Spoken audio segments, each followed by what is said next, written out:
नमस्कार, स्वागत है आपका JBN 24 न्यूज में। मैं हूं राशि। आइए बुलेटिन की शुरुआत करेंगे कुछ बड़ी खबरों के साथ।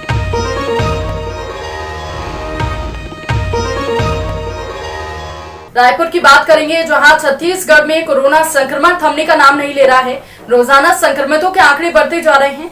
शुक्रवार को पूरे प्रदेश में 216 लोगों की कोरोना से मौत हुई है और अब तक छत्तीसगढ़ में 8,500 से ज्यादा लोगों की कोरोना से मौत हो चुकी है।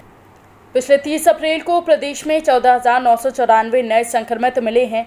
कुल मिलाकर अब तक 59,463 कोरोना टेस्ट हुए हैं। छत्तीसगढ़ में शुक्रवार को 12,804 कोरोना संक्रमित मरीज स्वस्थ होकर अपने घर पहुंचे हैं। प्रदेश में 20 दिनों से लॉकडाउन है, लेकिन इसके बावजूद कोरोना संक्रमण के आंकड़े कम नहीं हो रहे हैं। 1 मई से प्रदेश में वैक्सीनेशन का तीसरा स्टेज शुरू किया जा रहा है। इस स्टेज में 18 से 45 वर्ग के सभी आयु वर्ग के लोगों को कोरोना का टीका लगेगा। प्रदेश में इस आयु वर्ग के कुल 1 करोड़ 20 लाख लोग हैं। हालांकि 1 मई से होने वाले टीकाकरण को लेकर संदेह जताया जा रहा था, लेकिन स्वास्थ्य मंत्री ने साफ कर दिया है कि टीकाकरण शुरू किया जाएगा। सुबह 8 बजे वैक्सीन की नई खेप रायपुर पहुंच रही है और वैक्सीनेशन को लेकर राजधानी में पूरी तैयारियां कर ली गई हैं। उपाय करके रखे हैं, लेकिन दूसरी तरफ ये बात भी है कि लोग इतने रिलेक्टेंट हैं कि वो 30, 40, 50 तक के जब उनका SpO2 हो जा रहा है तब हॉस्पिटल पहुंच रहे हैं। तो हमें दोनों में बैलेंस बना के रखना है। नहीं आप बहुत जल्दी ही हॉस्पिटल आ जाइए और नहीं आप इतना देर करिए कि डॉक्टर आपकी जान बचा ना सकें। और इसलिए हर एक व्यक्ति को एजुकेट होना है। हर व्यक्ति को ये जानना चाहिए कि पल्स ऑक्सीमीटर क्या है, उसको कैसे लगाया जाता है और हमारा ऑक्सीजन 94 के नीचे तो नहीं जा रहा है। बीते 27 अप्रैल की रात हुए निजी वाहन चालक पर गोलीबारी की गुत्थी को सुलझाते हुए गांधीनगर पुलिस ने पिता पुत्र को गिरफ्तार कर लिया है। आरोपी नातिन की आत्महत्या का बदला लेने के लिए अपने पुत्र और एक अन्य आरोपी के साथ मिलकर जान से मारने की नियत से रिवॉल्वर से युवक पर गोली चलाई थी। गोली युवक की हथेली पर लगते हुए पेट से छूकर निकल गई, इससे उसकी जान बच गई। वहीं आरोपियों ने भागने के दौरान युवक की पत्नी पर भी फायरिंग की थी, जो उसे नहीं लगी थी। इस मामले में गांधीनगर पुलिस ने पिता पुत्र को गिरफ्तार कर जेल भेजा है। वहीं उनका एक सहयोगी अभी तक फरार है। बताया जा रहा है कि 27 अप्रैल की रात 8:30 बजे पुलिस को सूचना मिली कि भगवानपुर खुर्द के कुशवाहा पारा में 2 राउंड गोली चल गई है। सूचना मिलते ही थाना प्रभारी अनूप कुमार एका वरिष्ठ अधिकारियों को मामले की जानकारी देकर गांधीनगर थाने के स्टाफ के साथ मौके पर रवाना हुए। मौके पर आहत देव कुमार ने बताया कि कोई अज्ञात 2 व्यक्ति उसके किराए के घर के पास आए और उसके ऊपर गोली चला दी। इससे आहत के दाहिने हाथ की अंगूठी और पैर के बाएं तरफ गोली लगने से खून निकल रहा है। घायल युवक को तत्काल 112 की मदद से मेडिकल कॉलेज अस्पताल भिजवाया गया। वहीं आसपास के क्षेत्रों में नाकेबंदी करते हुए आरोपी की पतासाजी की गई। घायल देव कुमार की पत्नी की रिपोर्ट के आधार पर अज्ञात के खिलाफ विभिन्न धाराओं में मुकदमा दर्ज किया गया है। पुलिस अधीक्षक सुनील शर्मा के निर्देशन और नगर पुलिस अधीक्षक सुरेंद्र साय पैकरा के नेतृत्व में टीम तैयार कर संदेही आरोपियों की पतासाजी के लिए रवाना किया गया। गोलीकांड में घायल देव कुमार के बताए अनुसार पुलिस ने शहर से लगे ग्राम अजीरमा कालीघाट निवासी 60 वर्षीय गंगाधर विश्वकर्मा और उसके 27 वर्षीय पुत्र ओम प्रकाश विश्वकर्मा को हिरासत में लेकर सख्ती से पूछताछ की तो उन्होंने अपना जुर्म कबूल किया है। पुलिस ने दोनों को गिरफ्तार कर जेल भेजा है। इस मामले में तीसरा आरोपी उमाकांत विश्वकर्मा फरार है। पुलिस उसकी खोजबीन में जुटी है। पूछताछ के दौरान आरोपी गंगाधर विश्वकर्मा ने पुलिस को बताया कि उसकी पुत्री आरती विश्वकर्मा किराए के मकान भगवानपुर खुर्द कुशवाहा पारा में निवास करती थी। उसकी नातिन राधा विश्वकर्मा ने कुछ समय पहले फांसी लगाकर आत्महत्या कर ली थी। उसे शक था कि उसके पड़ोस में रहने वाली उर्मिला और उसके पति देव कुमार की चलते इसकी नातिन ने आत्महत्या की है। इसका बदला लेने के लिए घटना को अंजाम दिया था। मुख्य आरोपी गंगाधर विश्वकर्मा अपने बेटा ओम प्रकाश विश्वकर्मा और उमाकांत विश्वकर्मा तीनों ने भगवानपुर खुर्द कुशवाहा पारा में आरोपी उमाकांत विश्वकर्मा के बाइक से जाकर 2 बार रैकी की। जब उर्मिला और उसका पति देव कुमार घर के बाहर बैठे दिखे तब आरोपी गंगाधर और उमाकांत दोनों उसके पास आए और आरोपी गंगाधर विश्वकर्मा के द्वारा उर्मिला और देव कुमार के ऊपर हत्या करने की नियत से फायर किया गया और फरार हो गए। 9:15 बजे की बात है और भगवानपुर खुर्द में कुशवाहा मोहल्ला नामक स्थान पर 3 अज्ञात व्यक्तियों के द्वारा अवैध हथियार से फायर कर एक व्यक्ति को घायल कर गया था एवं उसकी बीवी के ऊपर भी फायर किया गया था। फायर करने के पश्चात मोटरसाइकिल में बैठकर तीनों व्यक्ति भाग गए थे। अपराध दर्ज कर लगातार विवेचना की जा रही थी।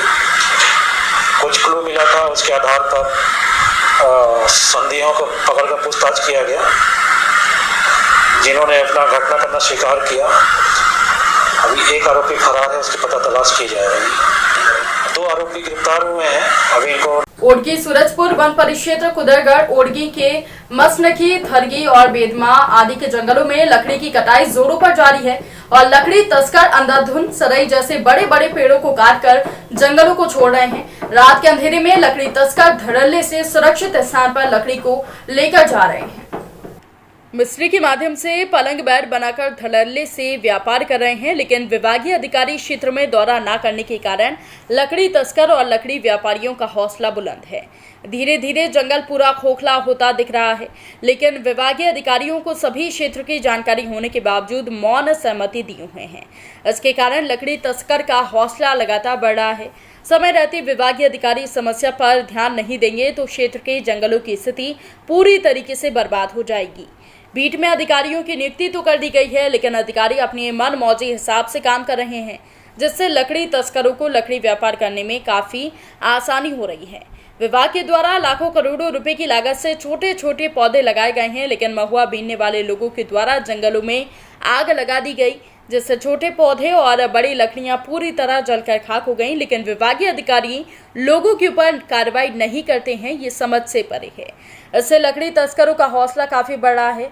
आपको बता दें कि वन विभाग के द्वारा अधिकारियों की नियुक्ति तो कर दी गई है, लेकिन अधिकारियों के द्वारा कार्यालय में बैठकर ही क्षेत्र का निरीक्षण कर लेते हैं।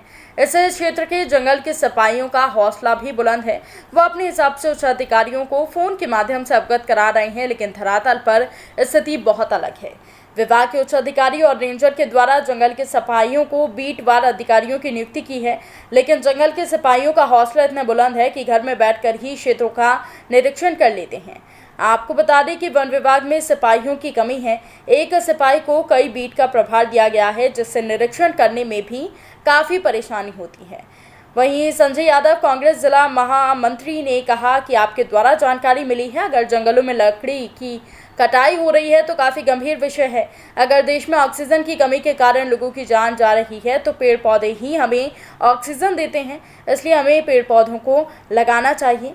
वहीं रेंजर नरेंद्र कुमार गुप्ता वन परिक्षेत्र कुदरगढ़ ओडगी ने कहा कि मैं कल ही क्षेत्र का दौरा किया हूं और वैक्सीन के संबंध में हमारी ड्यूटी लगाई गई थी, उस संबंधों में क्षेत्र का दौरा मैंने किया है।